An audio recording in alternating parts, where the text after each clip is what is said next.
On this computer. Okay, I think we're Yeah. recording. So I will just send it to you Awesome. once we're done. Thank you, Professor Gordon. Hi, y'all. Today we are with the amazing early modernist who is booming in the field of trans studies, Professor Colby Gordon. And we will be having a 20-minute conversation thinking about some of his current articles, his recent work in the field, and just having a 20-minute conversation about I'll be asking him a couple questions about what this may look like and how we can think about these things together as scholars in the field, me as an emerging scholar in trans studies and Black studies, for the Black Shakespearean database project here at U Chicago. So maybe I can start off with the first question, Professor, if you're okay with that. Yes, thank you so much for inviting me. No, of course. I feel very honored to be here with you. And thank you for taking time out of your very amazing busy schedule to do this with me. I guess my first question is really about method and the field largely. And I guess I was asking, what do you believe early modern trans studies is doing differently, both in terms of from method and theory for the field? As it is formed by sororal kind of subfields like feminist queer and critical race theory, and how might it opened up kind of conversations and other kind of subfields, because I think I'm always interested in, or what has made it hard for me to have kind of conversations around trans studies, that people are always attaching it to the corporal. And so it's hard for folks to see it outside of the body, as we were discussing, 5 minutes ago. So I'm interested in how my early modern trans studies give us room to have more nuanced conversations across disciplines, trans historically. That is a great set of questions. So I'll start with the first one. So it's true that the vocabulary of transness and trans studies has essentially been absent from early modern criticism on gender for a long time. If transness showed up for a long time, it tended to be figured as something else, like a sign or a symbol for some other kind of problem, for commodity fetishism, for instance, or ideology. We're the bad subjects of ideology often. And there are a number of reasons for that. And I don't think we can understand why this absence exists without talking about the almost complete exclusion of trans scholars from the academy for a very long time. And even now, there are very, very few of us, certainly in tenure track positions. So I think that's part of what's happening. That's part of the case. But I'm also a little bit suspicious of the professional demand to brand ourselves as doing something new, that kind of perpetual search for novelty, right? Because what I have taken as the kind of most important central concept that's been kind of transformative to me in my work, that I've drawn from trans studies, contemporary trans studies, it's that the historical processes that created the possibility of sort of understanding sexual differentiation as a kind of natural state of being, a kind of something that can't be transcended, that has sort of created the landscape of contemporary transphobia. All of those are the result of technologies of race making. And so for my money, I actually think that we've been talking about all of these issues in early modern studies for a long time. I think that scholars working on critical race theory, I think scholars like Kim Hall and Arthur Little and Margot Hendricks and Sujata Iyengar and Geraldine Hung and Dennis Britton, I think that people have been having these conversations about the mutability of flesh, the fungibility of Black flesh in particular, about the creation of gender as being associated with whiteness. I actually don't think those are new conversations for us to have. What I see early modern trans studies doing is sort of continuing in a very logical and natural way all of these ongoing conversations that have been happening for a long time. And if we sort of begin from that perspective, that this isn't actually just sort of me arriving with something new that now we must all do because it's the newest thing. If we actually think about the kind of genealogies, the intellectual genealogies of what early modern trans studies might be, then the conversation is a little different. It's not Mhm. so much the case that we haven't been talking about these things because of transphobia in a kind of isolated sense. It actually has to do with the racism of the academy and of early modern studies and a commitment to whiteness that has occluded particular forms of thinking about gender because they're conversations about racialized gender. So I think that's how I would answer that question. What are we doing that's new? Well, we're bringing a sort of body of work that has been kind of excluded from the field, but it's not as new as perhaps we are being kind of compelled to present it as. Mhm. Yeah, yeah, I guess like yeah, for me, I think that's I love how you're presenting that because I'm always trying my best to like not to like name because I think I get caught up in like, oh, but like I'm in a field that's still building out ways of thinking about the complex formations of gender. But the reality is like the modern period shows us that like the kind of configurations of like religion, race, in like sexuality are the kind of modes and vectors that are up we're constantly thinking about racialized gender in the kind of 19th century, 18th Yes. century. It's like, you know, Yes. but those conversations were already being had, and scholars and early modern critical studies are we're having this conversation. Like Kim Hall's work is like Yeah. teaches us so much about the configurations of gender in that Yes. period in a variety Or through a variety of materials, right? A yes. variety of texts, right?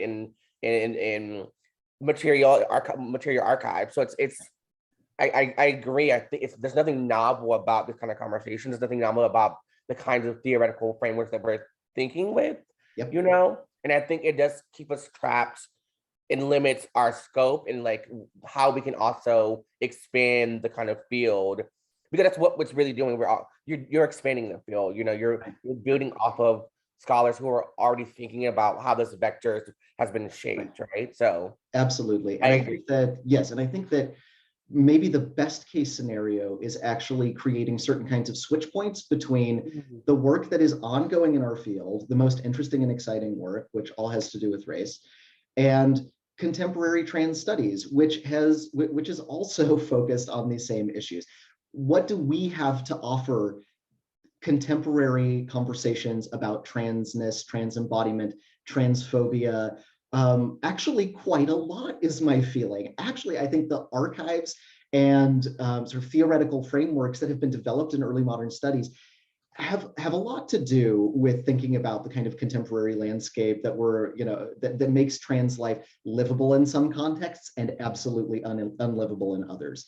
Um, we don't that does not begin in the 19th century. That begins with processes of colonialism and settler colonialism and enslavement and genocide. I think which are part of our field. That's part of our responsibility to be thinking about those contexts. And it's not a purely historical or intellectual exercise. We are living in the worlds that have been created by that. So that's, I think, truly that is part of my hope, is to facilitate some of those conversations and intellectual exchanges, which have felt very siloed by this kind of pervasive sense that transness is a new phenomenon. It's Mhm. not. And transphobia is even older. Yeah. Yeah. And I also think it's important. I think in what you were naming is that like scholars have already been like non-trans scholars have already been talking about these really these I kind think of so. ideas, right? I And so think like that's right. and I think I was like, but I've always, you know, I've been troubled by it. It's like, oh, like are people like it's a hard people to have this conversation with me in class because Mhm. of their like how they think about the history of trans scholarship Right. or Right. the kind of theoretical underpinnings that like Right. are Of not novel actually. And so it's I guess I've been troubled about that in classrooms sometimes. It's like how course. do I bring these conversations to the foreground of a lot of my you know in classes maybe that talk about um affects and Yes. gender like all I mean it's a variety Mhm. of courses that I just find it very troubling to have these kind of conversations and I felt very isolated but and like lonely in that those I'm so sorry to hear theoretical that. Yeah. endeavors. I just, So I am not interested for myself in a form of scholarship where I go around and I like wag my finger at people who have like not been talking about transness in the right way or in the way that they should have been. I am much more interested in creating networks of affinity and community. How does our work complement the other kinds of work that might be happening? How are we doing things that feel relevant and lived?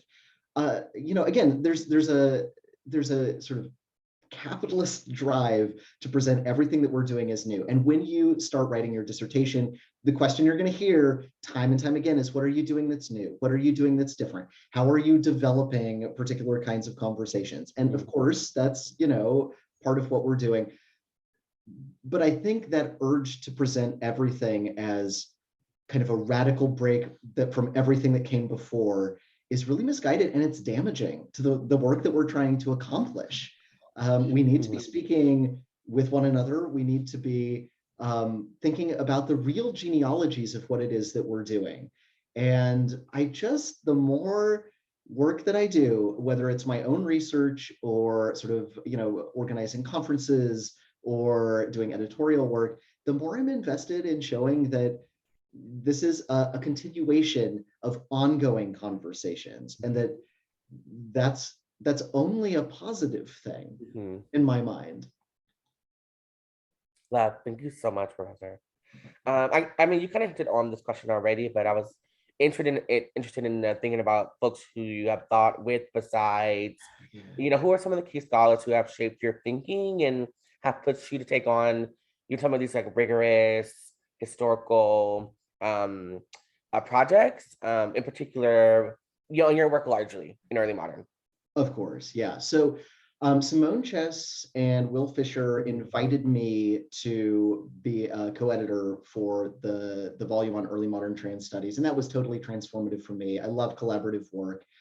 Simone really did write what was sort of the first book that was drawing on trans studies explicitly to apply them to early modern texts. It was really exciting to be able to work with them and to be able to invite people in and to just say in a really open-ended way, if you were looking for transness in general in early modern texts and archives, where would you look? And it was so surprising to see what people came up with. We were a little bit afraid it was going to be like 15 different readings of Twelfth Night or something. None of that happened. People found exciting new things. So that was really wonderful. I had been seeing in sort of adjacent fields the kind of early steps towards bringing a kind of explicitly trans vocabulary into the conversation. So people like Abby Pachowski in medieval studies, Blake Gutt, Leah DeFun were doing some work at that point. Greta LaFleur and Scott Larson working in sort of 18th century and early American contexts. So these are some of the people that I was thinking with and just sort of imagining what field building would look like.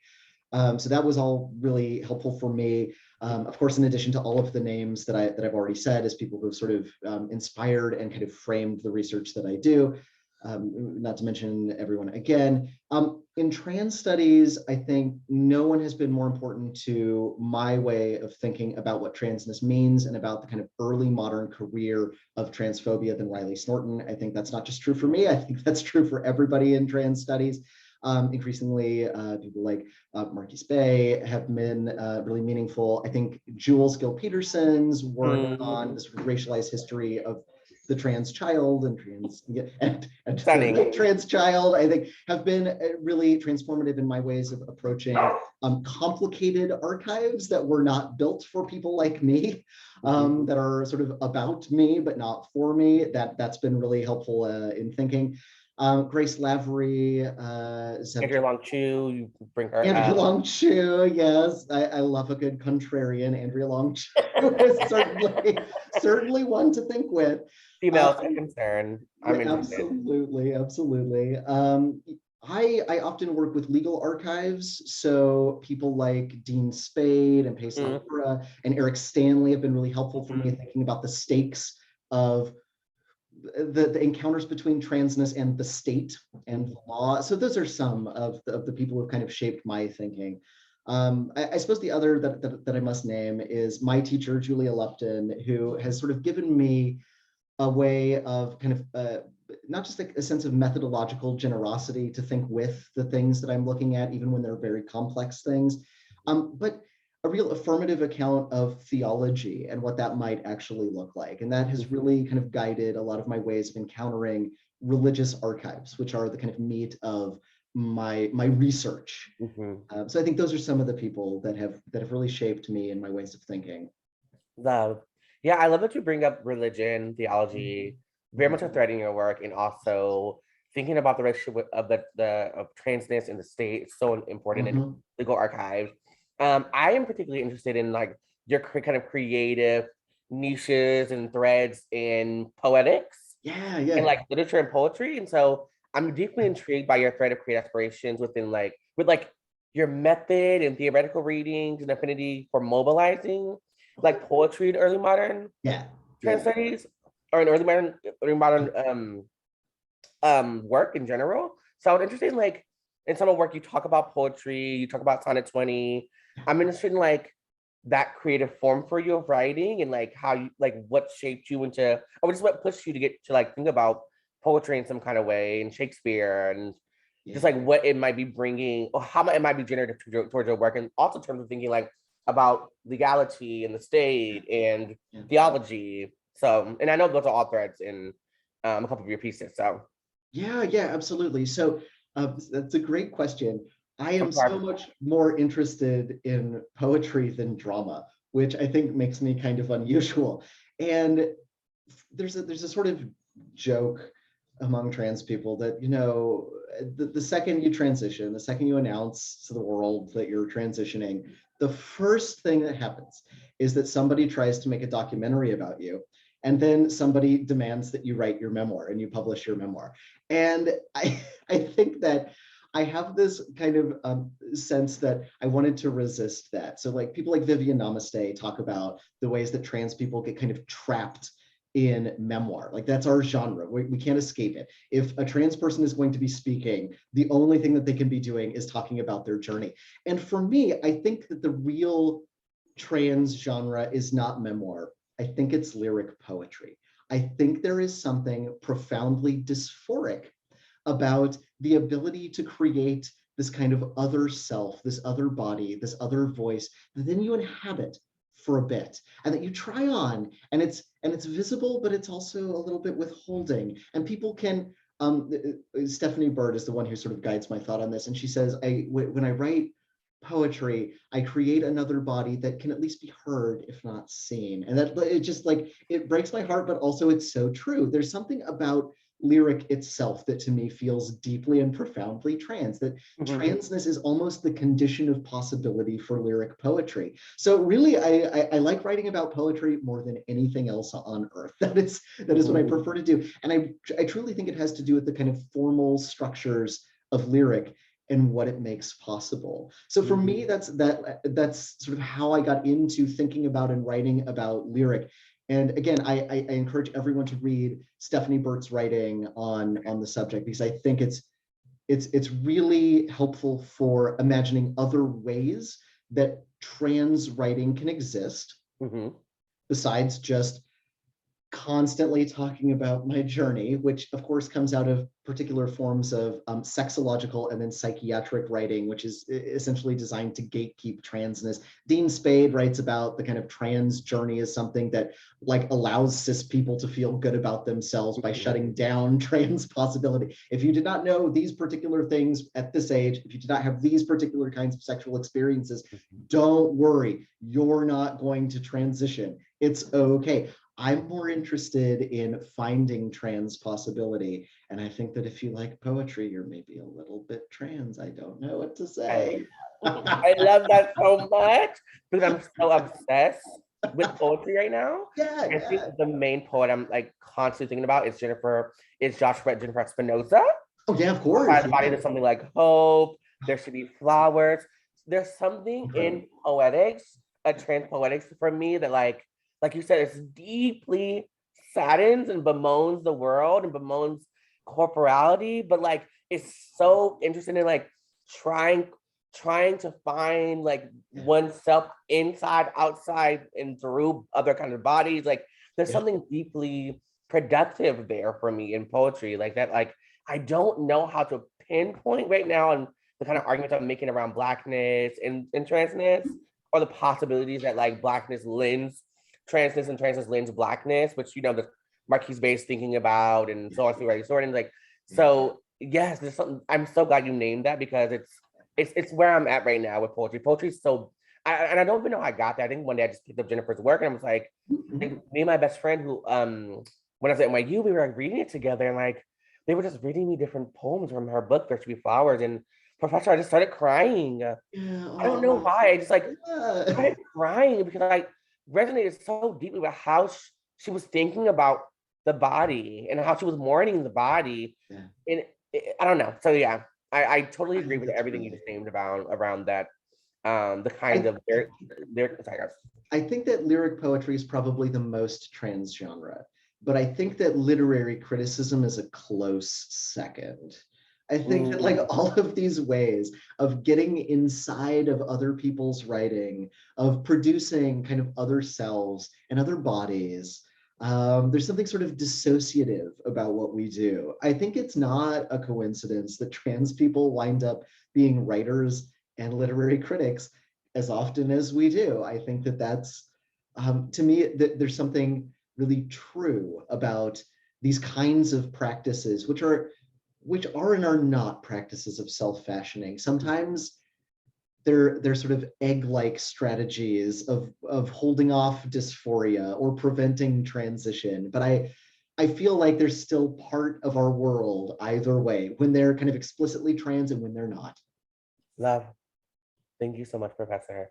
You're blowing my mind right now. I'm literally, I have to work with you. Oh, anytime. I have, yeah, I want to continue the conversation. So while Absolutely. reading your mind-blowing essay, A Woman's Prick, Trans Technogenesis in Sonnet 20, I was fascinated by your move towards DIY, craft, and fiber arts, in thinking in elastic poetics of surface depth, or the handmade regarding the woman's prick and the fair youth as a new way of reading Sonnet 20 and Genesis 126 and 27 together. That thinks about a gender, that thinks about gender's embodiments, as a process unfolding, emergence over time, right? I was interested in this theoretical move and how you got here. And I also was especially interested in like your kind of transhistorical thinking besides 21st century scholars like Jean Beccaro, who was a femtor of mine. So sorry, professor, and wrote my letter to NYU and very close with Jean. Okay, okay, cool. And there were a Yeah. couple other scholars Keep this going. you were thinking of beside, you thought about Andrea Long. There were a couple of scholars you were thinking about that were like 21st century, but interesting, like why DIY, why craft, Yeah. how you got there in this essay. That essay is stunning. I'm so glad you liked it. Oh my Yeah. God. Yeah, and also just to add a name to the list, Jules Gill Peterson's new Yes. new work is on trans DIY, and again, like there's a reason we're all kind of poets and literary critics, and it's kind of the same reason we're all like crafters and zine makers and things like that as well. So I wrote that essay because I was mad at the Pope. That's the sort of long and short of it. Like the good Pope, right? Like the one that is supposedly like the liberal one, kept comparing us to like nuclear bombs and colonizers, which I really did not appreciate, especially given his collaboration with the Argentine dictatorship, Mhm. and the Hitler Youth and things like that. And he would go back to, and in fact, his first papal encyclical is a long scholarly writing about Genesis, and it's deeply and profoundly transphobic. And because I'm an early modernist, I knew that there is this like several thousand-year long tradition of reading those texts in ways that are incredibly queer and incredibly trans. And I knew about them in advance. So I wanted to see what it would look like to go back to some of those archives and texts, and not to cut to the end of Genesis when we have sort of sexual differentiation. What are all of the intermediate steps that it takes to get there? What are all of the texts that think about the kind of like ongoing unfolding processes of creating gendered embodiment in creative and sexy and complicated and comical ways, where it's not the kind of master artist, which is like a discourse that's so deeply invested in like whiteness and patriarchy. What are all of the ways that things are kind of felt out in all of these different forms of text? And to me, Genesis is a text that really is about kind of DIY bodily creation.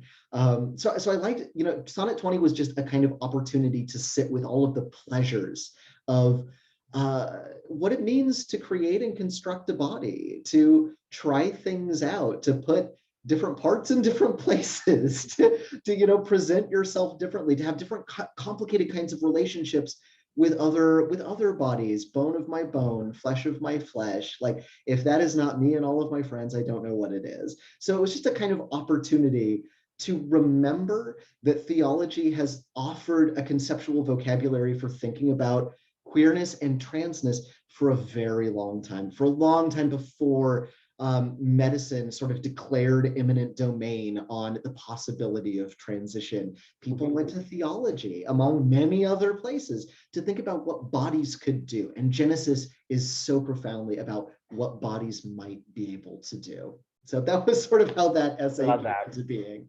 Yeah, it's why I'm in love with you, Professor, is that like I promise you, like you're thinking about these kind of moments in like that moment in theology. I think I'm also becoming obsessed with creation narrative. Like, Yeah. how do we think about ourselves, like the ways in which like we come into the world?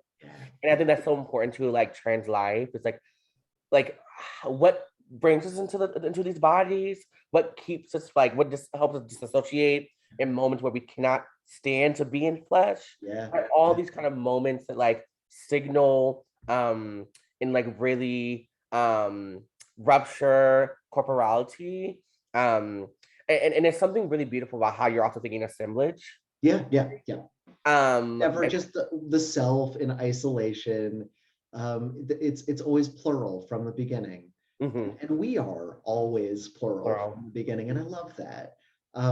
There's a desire to think, if you, I don't recommend it, but if you sort of encounter turf logic, which is everywhere in the world right now, there's this idea that the self is stable and it's bounded and it's individual and it's intact and it's perfect. And if you touch it in any way, just everything collapses.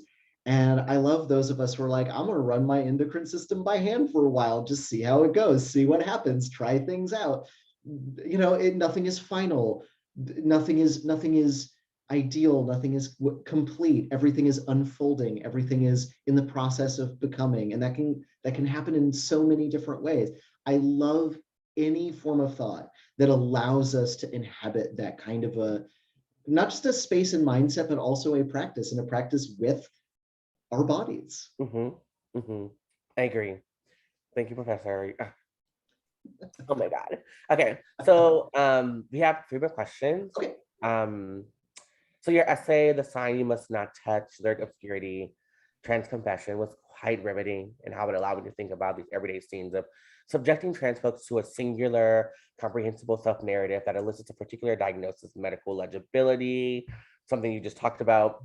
I'm interested in how more than modern medical physical poetry can lend us tools to obscure these violent procedures enacted on us. Like how it like you said, allows us to disassociate from the body, might like not quite make sense of the body, or of like the conditions of our livelihood. And I'm interested in the theoretical prowess and how like so I guess I'm interested in how the thinking in that essay might lend racialized and trans subject trans writers of color like me, like how can I put that in practice? Like how do I want to name this? Yeah. I'm thinking about medical accessibility. I'm thinking about like how can that lend us practical thinking in our day-to-day lives, because it's something really beautiful about obscurity for me. Right. Um, Right. that I'm interested in like thinking about in daily practices in our lives. Like yeah, I don't know. I don't know if that question makes sense, but I'm just something there about like how to practice obscurity in my life as a trans person, how medical physical poetry can lend me something and lend trans writer something in our daily lives. So I'm interested in also what was just your movement in thinking about medical physical poetry? Right. Right. Like, yeah, sorry. When I was asked to write this essay, the word count was very, very short. They're like, Oh it's no. 3,000 word sort of provocation. So I wrote it in a kind like, that was the mood of how I was writing. And I think I was trying to get my birth certificate updated, and the state of Kansas does not. It was like one of two states that like wouldn't, like, it was illegal for trans people to update that particular document. And then there was like a window where it was like, now maybe I can, and I was trying to figure it out. And so I was in a bad mood. I was thinking about all of the ways I have to make myself visible to the state, and the differential kinds of risk that puts trans people at, depending on their own sort of intersectional identities. And, you know, I just, when I was reading John Donne's poetry, I was like, I see all of these different trans elements in it. He's just like, this is a writer who is constantly fantasizing about becoming, sometimes becoming a woman. He did write that poem in the voice of Sappho, right? But mostly Donne wanted to be ungendered. Again and again in the poetry and the sermons and the writings, you know, what if when we have sex, actually we just become sexless? What if when I die, I'm going to be transmuted to this angelic state of undifferentiation? What if I'm restored to this kind of pre-lapsarian state of wholeness and unity in which I don't even have a gender, right? And so, like, John Donne is like a they them in the purest form. Like the fantasy is not, it is not exactly transition, it's to be done with gender altogether. So you know, someone who's trans and reads this poetry, I think starts picking up on all of these things. But there are also all of these ways the poetry shuts it down too. It sort of teases you, like, oh, but it was just a joke all along. Oh, but you know, it disguises the kind of trans elements in all of these complicated syntactical structures and modes of disavowal, and the tone is very difficult to pin down. It makes it very easy to disavow, and that is what scholars have done when they're reading Donne's poetry, right? And it just seemed to me like, how nice to be able to do that instead of having to constantly be declaring, I am trans, and here are my letters from the therapist, and here is how I felt when I was 7 years old, and here's how I felt when I was 12 years old. What a luxury not to be able to do that. And in fact, this became the kind of core of a chapter that I wrote on Donne and Grace Lavery's essay, Egg Theory's Early Style. So I wrote a chapter, and the chapter became Egg Theory's Early Modern Style, and it's about John Donne being a little egg. And you know what, I found myself being a lot less optimistic when I sat with Donne for longer and really thought about the kinds of privilege that allowed him in particular to kind of do this song and dance. And, you know, am I not? What is it not?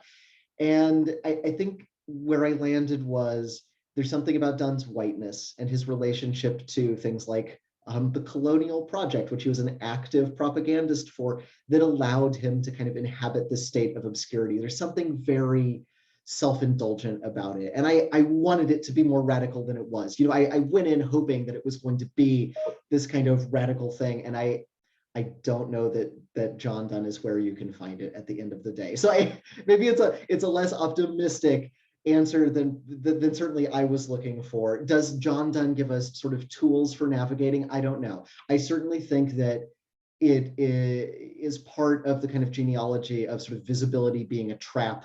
That if you look at like Toby Beecham and his work on going stealth and surveillance technologies, I think it is part of the kind of histories of that, but I don't know that it offers us necessarily tools for resistance or subversion. I think that's not where I landed with it. Love. Yeah, and to be honest, Professor, I think we need scholarship that is sitting with these kind of questions, right? Yeah. I think like there are literal, I mean, there are trans folks who choose stealthiness, who choose obscurity, who are like having to self-narrativize, like yeah, that is so real. So I think to even have a paper that plays with this song and dance, that plays with this kind of like theoretical like underpinning of like what might it mean for me to like refuse but still kind of desire, like right. like it's necessary, and it may not be hyper liberatory, but like it gets you to sit with yourself in some kind of way, in the way that you're thinking. We make things about your subjectivity as a trans subject and a non-trans subject too, right? Because this is a white man who's writing this, who's like creating this kind of really complicated poetry, right? In the 17th century. So I love it. I was very intrigued by your move. So thank you. Like, thank you for blessing us with that essay. Like, I feel like it also was a blessing too, as much as you. And also, like, I'm so sorry that you were sitting with so much during that time with your own, like, I mean, it's just annoying. You know what I mean? Like, yeah, that's what I'm saying. It's a lot. Oh my God. Right. If I have to say this one more time, you know, yeah, it's irritating, but it's also, you know, for me, I have had access Mhm. to like the legal and administrative and institutional and medical technologies of transition in a way a lot of people don't. So for me, it's annoying. For other people, the stakes are literally life and death. Mhm. Right? And I think that's what we're looking at when we kind of encounter these kinds of histories and questions and archives. And, there are reasons that we need to be thinking and strategizing about these things right now, today. Okay. You literally answered my question. Okay. See, you literally just answered my question. Yeah, I'm like, I think you're saying like for some people it is life and death, and I think that's what I'm trying to like. That's what your essay allows me to sit with, right? Like, Yeah. positive that I both desire this kind of obscurity, but like, I'm like, oh wow, but also like for folks like me as a black trans woman, like, this is a matter of life and death. It And how do is. I contend with that? Right. Yeah. For Dunn, it's like this funny little thought experiment. Mhm. And I don't go looking for historical trans people. I got my questions about John Dunn. I am not sure that that is a historical cis person. Let me put it that way. But he had all of the privilege in the world, like literally all of it. His access to the actual king, like he was the dean of St. Paul's. He had, even though he kind of screwed up his career, he had access to like all of these, like the corridors of power were open to him. And so for him to be like, I have this like almost intrusive thoughts of transitioning. And transitioning is like something that is just happening to me and I don't even have to do anything about it. I'm like, I know what this fantasy is. But also, how nice for him that it could just that's how he could do it, that it could be this kind of like playful little thing that was like a game for him, and the poetry he was only circulating among his rich and powerful friends. That is not where we're going to find liberation. I know, and you name it towards the end, and I love that you like actively say, I do not think that we can read John Donne as a trans historical character, and I'm like, and then you just said, I also don't think we can read him as a cis. No, I don't. Like, I don't think that person is cis. So like he's just like in the ether, and like there's something about that too. Like, talk about trans lyric, right? John Donne is like, I'm going to be Sappho. Now I'm going to be a pair of compasses. Now I'm going to be a poisonous cloud of dysphoria. Now it's like they're not even bodies at a certain point. It's like Donne is like, I'm going to be a sphere.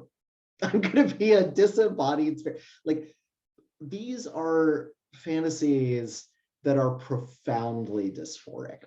Right? Like that is the kind of imagination that produces that type of poetry. And all I will say is I recognize it. love. Like love. What indeed if we were just to be spheres and have no parts that we had to worry about? Yes, John Donne. I see where this is going. Yeah. When I got to that, I was like, there's something here, but there's something missing. and not with your work, but with John Donne. I'm like, this person is this being this right. They're interesting. They're interesting. I see you, John Donne. I see you. You don't want me to perceive you, but I perceive you. And I love that you give us that, like you give us that lens, right? Because I was reading the poem, I was like, wow, this actually is a really challenging poem to like to comprehend. Like I didn't understand how he was mapping his subjectivity, but if he was mapping, it was challenging. And so like you gave me the rubric to think through, to see them, right? And then also they vanish, like they're yes. So it's and I'm in love with that. And I'm sitting with that. The way Grace Lavery describes it in Egg Theory's early style, she says that the theory that eggs have is you must not transition, or you can't. It's transition is not possible. And nevertheless, it creates this kind of aesthetic style where transition is both impossible and inevitable. And I'm like, that is John Donne, right? There's not a possibility, but it's just happening. Like as our bodies decompose together and we become a bracelet of hair and bone, and then people dig it up and they're like, yes, this is the perfect body. there's always some dude in the poems, like this figure of dissociation and dysphoria. There's like this other person there that's like, that's it. That's the perfect gender. And you're like, who is this guy?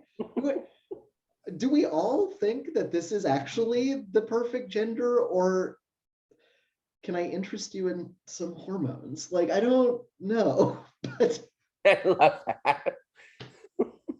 I Thank don't you. know, John Dunn. No, I love it. Good That luck was with a great that. effort. Or can I offer you some?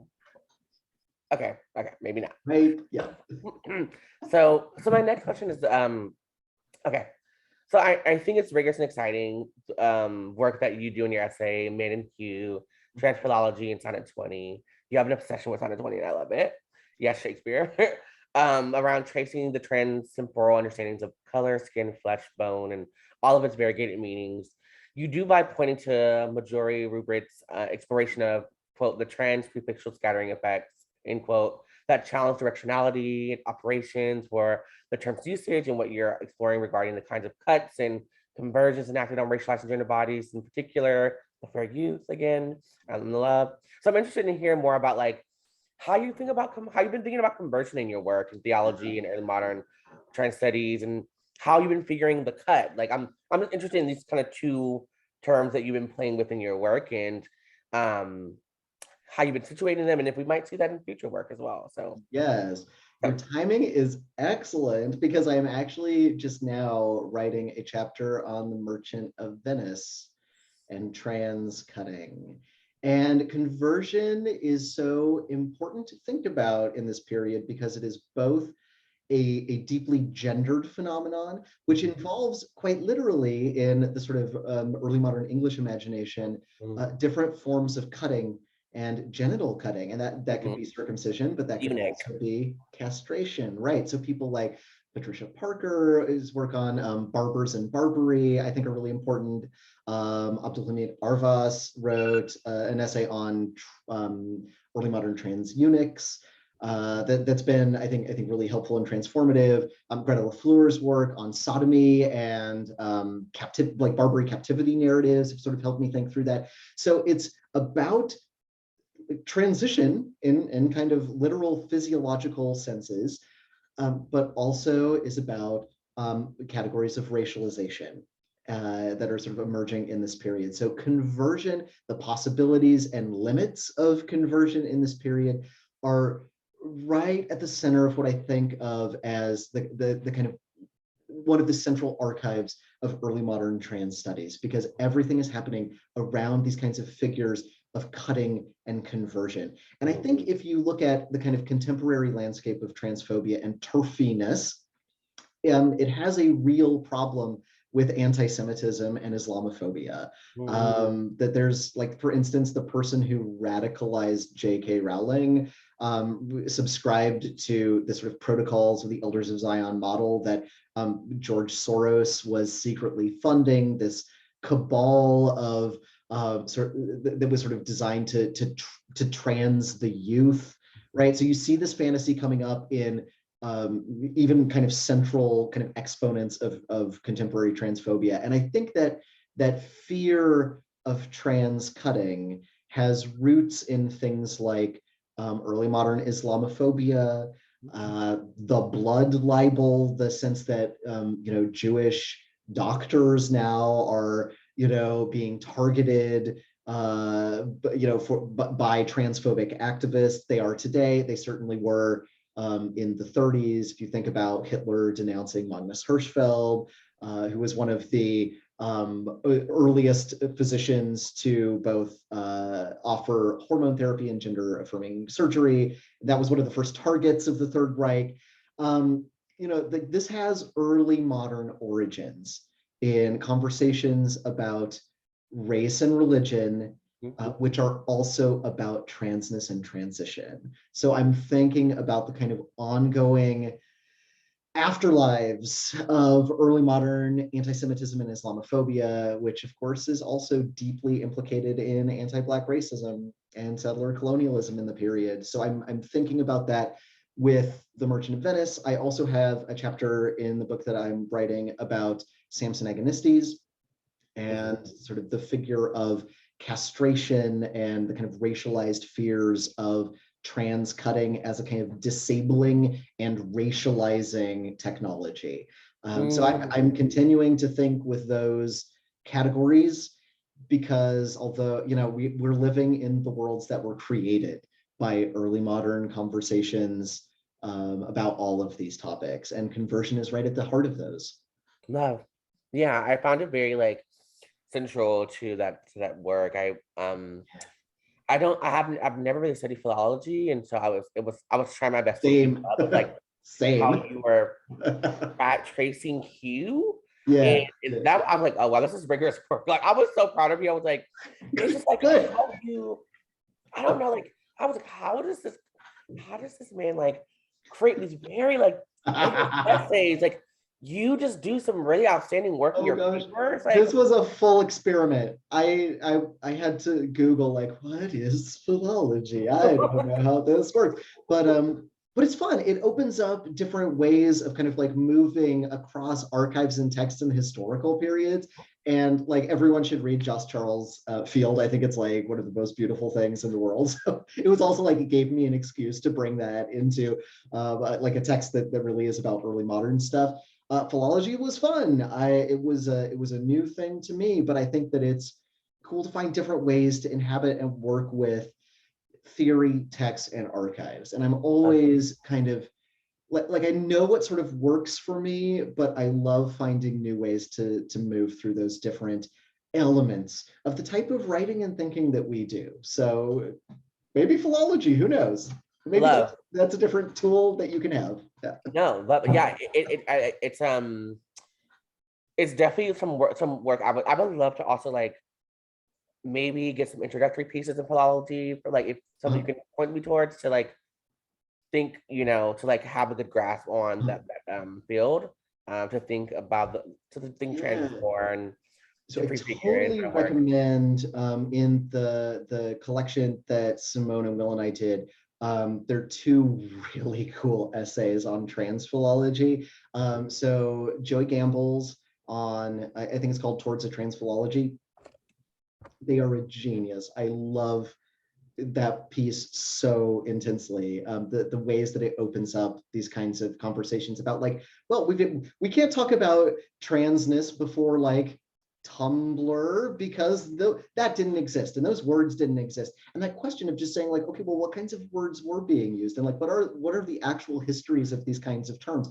And where does that take us through 19th century eugenics and sexology, like back into all of these like curious and wild terms like transfeminate and transvisticate and like all of these different ways of talking and thinking about transness as a possibility. I love it. And then Marjorie Rubright also has a really phenomenal essay on trans philology and the Roaring Girl, who gets called the thing one knows not how to name, but actually becomes this kind of endlessly proliferating source for terminology and like a creation of all of these different kinds of names and categories.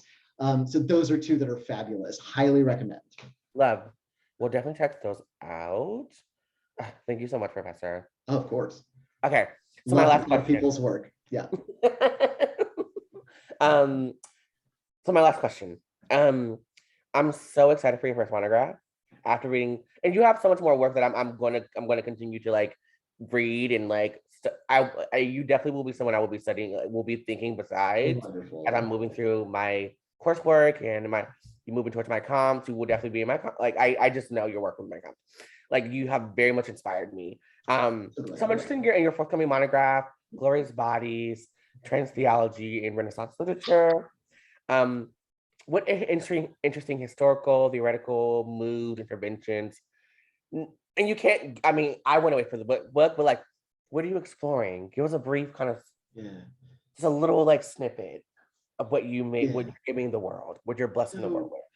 So the way I sort of approached this particular text is I was thinking about, where did people go to think about transition and transness and gender fluidity and what bodies were capable of, 400 years, let's say 300 years before the medical technologies of transition were broadly available. There were some people have been doing genital reconstruction for several thousand years, but where did people go? What kinds of vocabularies did they use? What kinds of texts were they looking at? And I think there are a lot of answers, but the one that I'm following is theology. People went to religion to think about transness and transition, and what a body should be, and what a perfect body might look like.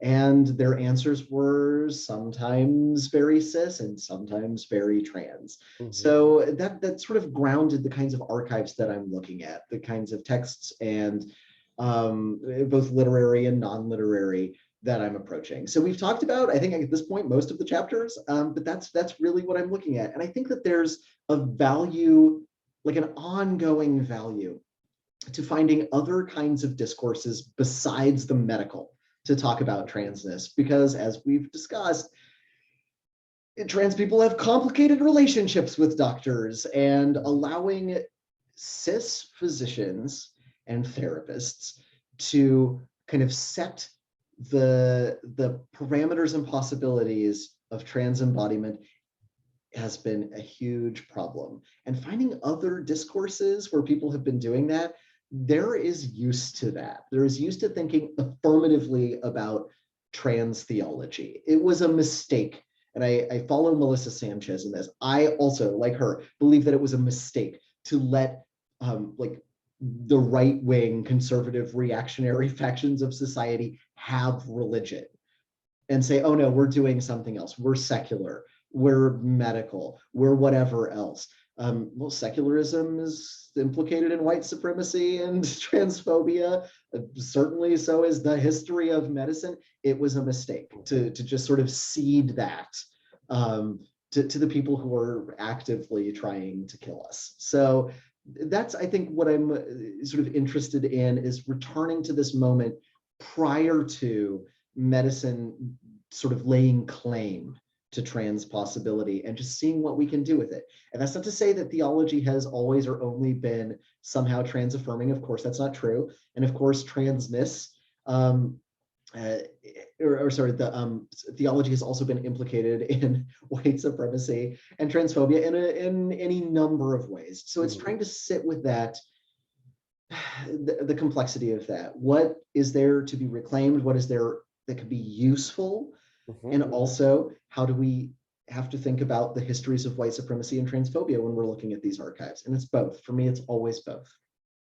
Love. Yeah. I theology is so important for me in religion, because I think like whenever even in like my kind of life, like, and it's like so off academia, but like even I think in the small everyday moments in my life when I'm talking to folks about, they ask that question like, why transition? What made you want to be a woman? Or all these different things. Their arguments are always tied in theology. They're always like tied in religion to kind of rebuttal, like one, to ask me the question about being in my body, what brings me to this body, and then to rebuttal it by saying, oh, well, like, how do you feel about like this kind of scripture? Like, like, how do you know, like, whatever kind of spiritual practice they practice, like, it's always utilized to like denounce my my narrative, and like in like the ways I come to being in my body. So I think it's interesting to think about the archives of theology, like the kind of early modern theological archives, to kind of think through the kind of ways that we come to conceptualize what the perfect body may look like, or what larger body, like how that may have been mapped over time. How nice to be able to say to them, I mean, Jesus transitioned. If it's good enough for her, it should be good enough for me. I don't know. Like, there's some use to that. Like, I don't know that it's going to change anyone's mind, but it's true, So I was just saying. I love that. Christianity is full of transness. Like, I love that. Oh, that's my next move. That's my next move. Okay, thank you, Professor. I did not know. Oh my God. Okay, you are brilliant, and I'm in love. That literally be my name. Okay, well, Jesus transition, maybe, so calm down. It's okay. Yeah, right? I mean, I've seen that, putting the finger in. I know what that is. I'm just saying. Love. Okay, this has been such an exciting conversation, Okay, I'm so Professor. pleased. I've learned so much from you today, and will continue to learn and think besides you as I was naming. I'm very appreciative of you taking time out of your day to like Of talk to me course. about your forthcoming monograph, um, the amazing essays that you have been blessing the world with, um, the lines of thought that you've been giving early modern trans studies and contemporary trans thought, um, your love for poetry, poetics, um, your disdain um, for the alt-right and TERPs that I deeply agree with, um, and your love for thinking trans possibility Yeah. Well, and what thank it you. It makes. was such a total delight to talk to you, and I hope that we have many more conversations. Me too, and I look forward to it, Professor. I do. Wonderful. Well, I'm going to stop the recording now. Yes, perfect.